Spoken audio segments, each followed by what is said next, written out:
We would now like to go beyond the headlines to take a closer look at innovation in the auto industry. And for that, we're joined by Vijay Vaidhyanathan, a correspondent for The Economist and the co-author of Zoom, The Global Race to Fuel the Car of the Future. Welcome to the program, Vijay. Good to be with you.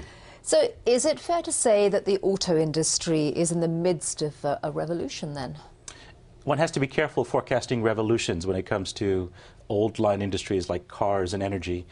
For 100 years, we've had gasoline and the internal combustion engine as the principal technology. But I think we've now entered a period of tremendous disruptive innovation. So yes, a revolution is in the making. It's going to be slower than it happened with the internet or software because the asset base is quite long-lived, but it is indeed a true revolution. These two industries, I think you mentioned in your book, or that they're about to go through a divorce.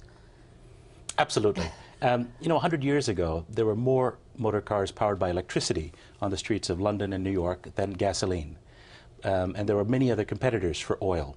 But what we found was, thanks to Ford, Rockefeller, the marketplace economics, that consolidated one technology, again, gasoline, internal combustion engine, oil, the nexus that kept us going for 100 years. This is now fundamentally under threat, in part by electricity. Electric cars and battery technology have advanced, in part by biofuels from places like Brazil with its sugarcane ethanol, flexible fuel technology, maybe in future, fuel cells and hydrogen fuel made from renewable energy, although that's a bit further off.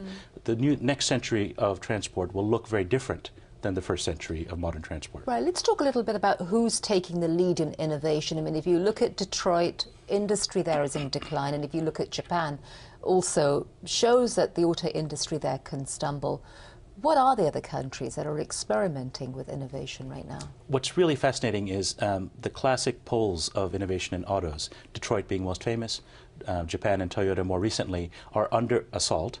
This is a geographic shift towards, for example, China, which is undoubtedly going to emerge as a great leader in electric cars, battery technology, which could be used by other countries. Korea, where they're investing quite heavily in a new green economy. And the software that makes these things work, which may very well come from Silicon Valley, for example. Tesla, which is a hot startup company started by Californian venture capitalists, is building an electric car that's already on the roads, a $100,000 sports car. So you're seeing new innovation coming from the periphery, not from the traditional hub of innovation. Well, and what other alternative car fuels are out there then, apart from electric cars? One promising candidate is biofuels.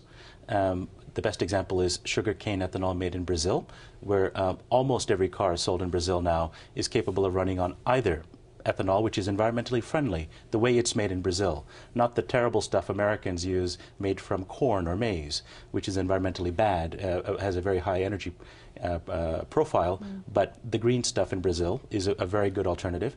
So too could in future some kind of hydrogen that's drawn from renewable sources, although again this is some years away. And very briefly, do you think that the future is over? I mean, that gasoline fueled cars are sort of going to be done with in the next 10, 20, 30, 40 years? I think it's very clear that the age of oil is drawing to a close. But the oldest saying in this industry is, the Stone Age did not end for lack of stones. The oil age will end before we run out of oil. Okay, thank you very much for joining us. My pleasure.